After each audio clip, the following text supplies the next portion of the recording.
तो एवरीबॉडी आज हम बात करेंगे अर्थ के इंटरनल स्ट्रक्चर में, जिसमें आपको कई एग्जाम में बार बार सवाल देखने को मिलते हैं। So let's begin. देखो, सबसे पहले तो इंटरनल स्ट्रक्चर में आपको कुछ डेटा याद रखना है। As you can see in this this slide, जहां पर आपको कई बार ये सवाल पूछा जाता है कि भाई मेंटल में वॉल्यूम सबसे ज्यादा किसका है। वो मेंटल का 84%। डेंसिटी जो है, ऑब्वियसली जो क्रस्ट है ऊपर वाला, उसकी डेंसिटी कम होगी। मैक्सिमम डेंसिटी आपको कोर में नजर आ रही होगी, 13.6 है ना। तो मेंटल पे आपको ज्यादा फोकस करना, because frequently you see the multiple questions from the mental section. Why mental is important? Because it contains the largest volume around 84% and also the mass है ना, जो इसका 68% है। Okay, now let's move in the right side. Core. Core में आपको दो aspect याद रखने, एक तो density, because you see core is found in the deep of the earth. Around इसका रेडियस है 6376 किलोमीटर, तो ऑब्वियसली इसकी डेंसिटी ज्यादा होगी 13.6। और इसका वॉल्यूम है वो रिलेटिवली क्या है आपका, वो है 15%। क्रस्ट में इफ लेफ्ट में आप देखिए, क्रस्ट में अगर आप देखो तो क्रस्ट में आपको डेंसिटी याद रखनी है इसकी लोवेस्ट, है ना। और क्रस्ट को जब आप डिटेल में करते हैं तो you have to bifurcate into two part, continental crust and the oceanic crust. Okay, so इनमें डिफरेंशिएट कैसे करोगे भाई। जो कॉन्टिनेंट के नीचे का क्रस्ट है वो किससे बना है, वो ग्रेनाइट से बना है। ठीक है, जबकि बेसाल्ट जो ओशनिक क्रस्ट में आपको मिलता है ना। यानी फॉर्मेशन का अंतर है। Although both are igneous, but you see the stratification, दोनों में डिफरेंस है। कॉन्टिनेंटल के नीचे का जो क्रस्ट है उसकी डेप्थ क्या है, रिलेटिवली ज्यादा है। यहां पर मैंने एवरेज लिखा 15 to 30, but I let me tell you in the deep of the mountain, पर्वतों के नीचे ये आपकी गहराई it may be up to 65 to 70 kilometre. Okay, ये ध्यान रखना। यानी कुल मिला के कॉन्टिनेंटल सेल्फ ज्यादा गहरा होता है, ओशन का जो क्रस्ट है वो क्या होता है, कम गहरा होता है, अराउंड 5 किलोमीटर। इसकी रेंज मैंने डाली है 5 to 15। एक डिफरेंस आप करोगे कि भाई कॉन्टिनेंटल क्रस्ट ग्रेनाइट से बना है, ग्रेनाइट हल्का होता है तो भाई इसकी डेंसिटी कम है। जबकि ओशियनिक क्रस्ट है वो बेसाल्ट से बना है, बेसाल्ट भारी होता है। भारी क्यों होता है, because basalt is having magnesium, ferrous, और इन दोनों की घनत्व अधिक होता है, तो भाई जिससे बना है उसका डेंसिटी ज्यादा।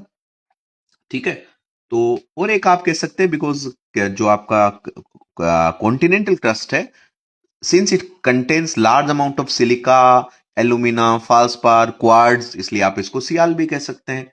जबकि अब मैंने कहा कि ओशन क्रस्ट है, उसमें बेसाल्ट है, बेसाल्ट में मैग्नीशियम होता है, तो सिलिका प्लस मैग्नीशियम के आधार पर ओशन क्रस्ट को सीमा भी कहा जा सकता है। ओके, चलिए आगे बढ़ते हैं। नाउ यू सी दिस मोहर डिसकंटिन्यूटी। आप कोई भी एग्जाम उठाइए, TGT, PGT, UGC net, in other competitive exam, you see this question multiple times. मोहर डिसकंटिन्यूटी किसके बीच का लाइन है। ऑलवेज रिमेंबर, इट डिफरेंशिएट और it is a mark between your crust and the upper mantle, है ना। मोहरोविक के नाम पे था ये, 1909 में इन्होंने दिया कि भाई जो आपका, अभी ये सारी डिसकंटिन्यूटी लाइन में आगे भी बताऊंगा। ठीक है, ये आपको ध्यान रखनी है, क्रस्ट और अपर मेंटल के बीच की है। ठीक है, उसके अलावा देखो, एक ये सवाल एस्थेनोस्फीयर से आता है। एस्थेनोस्फीयर आप देख पा रहे हो यहाँ पर, बिल्कुल यू सीधे लावा है ना। देखो ये डीप लावा है, ये ज्यादा गहराई पर नहीं होता भैया, ध्यान रखना। ये 100 से 400 किलोमीटर है आपका। ठीक है, ये ध्यान रखना। और इसका जो टेम्परेचर है, अराउंड 400 किलोमीटर पर 1500 डिग्री टेम्परेचर है। इतने ज्यादा टेम्परेचर को टोलरेट कर नहीं पा रहा है, तो ये क्या, पिघल गया। इसलिए बोलते हैं दुर्बलता मंडल। मतलब यहाँ की चट्टाने can not resistant to that amount of temperature. तो ज्यादा गर्मी की वजह से ये 100 से 400 किलोमीटर, ध्यान रखना। लिथोस्फीयर के ठीक नीचे एस्थेनोस्फीयर है। ऑलवेज रिमेंबर, ये सीक्वेंस भी आपसे पूछा जाता है। एक तो दूसरा, ये एस्थेनोस्फीयर, चूंकि यू कैन सी ये लावा है पूरा का पूरा, और वॉल्केन इरप्शन में ये लावा यहीं से निकलता है, ज्यादा गहराई से नहीं आता है, ध्यान रखना। ये मत सोचना कि आंतरिक ओर से आ रहा है, वो तो सॉलिड अभी आपको पता चलेगा। इसलिए इसको मैग्मा चेंबर भी हम लोग बोलते हैं। Okay, now let's move to another discussion. Deep mantle में अभी मैं इसको डिटेल में बात करूं।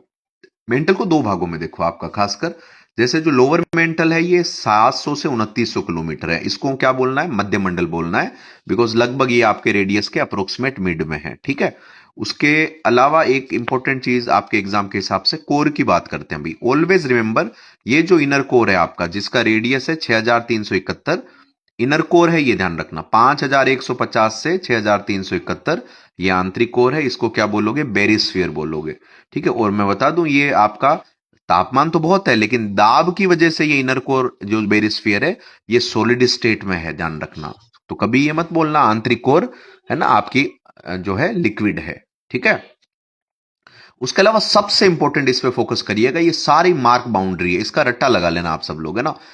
Again and again these things are asked in the examination. देखो जैसे कोनार्ड डिस्कंटिन्यूटी, तो कोनार्ड डिस्कंटिन्यूटी किसके बीच का लाइन है? वो है आपके मूल रूप से हाइड्रोस्फीयर, या फिर मैं कहूं आपका जो है लिथोस्फीयर, या आप इसको ये भी कह सकते हो कि भाई जो आपका जलमंडल और स्थलमंडल। मोहो अभी मैंने आपको बताया, मोहो जो है क्रस्ट फ्रॉम अपर मेंटल। रेपिटी आपको बताया, रेपिटी याद रखना ये है तीसरी वाली, कौन सी है? 700 से 2900 आपको देखना। रेपिटीड अलग करती है अपर मेंटल को लोअर मेंटल से। उसके बाद देखो सेकंड लास्ट गुटेनबर्ग, गुटेनबर्ग है लोअर मेंटल और आपका आउटर कोर, और आउटर कोर और इनर कोर को लेहमन। इसको ऐसे भी देख लो ताकि आपको याद रहे, देखो ये वाला है ना, दिस वन, ये इंपॉर्टेंट है, इसको देखना है ना। ये आपका यहां पर आपको नजर आ रहा होगा, देखो ये सारी की सारी है ना। रेपिटी इंपॉर्टेंट है, गुटेनबर्ग इंपॉर्टेंट है, और लेहमैन है ना, और लेहमैन। मोहरोविक आपको यहां नजर आ रही है, ये है मोहो। मोहो किसके बीच का? देखो क्रस्ट आपको नजर आ रहा है और नीचे अपर मेंटल, तो क्रस्ट और अपर मेंटल के बीच का ये मोहो है। ठीक है, तो ये 4-5 जो आपकी लाइन ऑफ डिसकंटिन्यूटीज हैं, इनको भी आप याद रखना। So I hope you are enjoying this session. Thank you so much.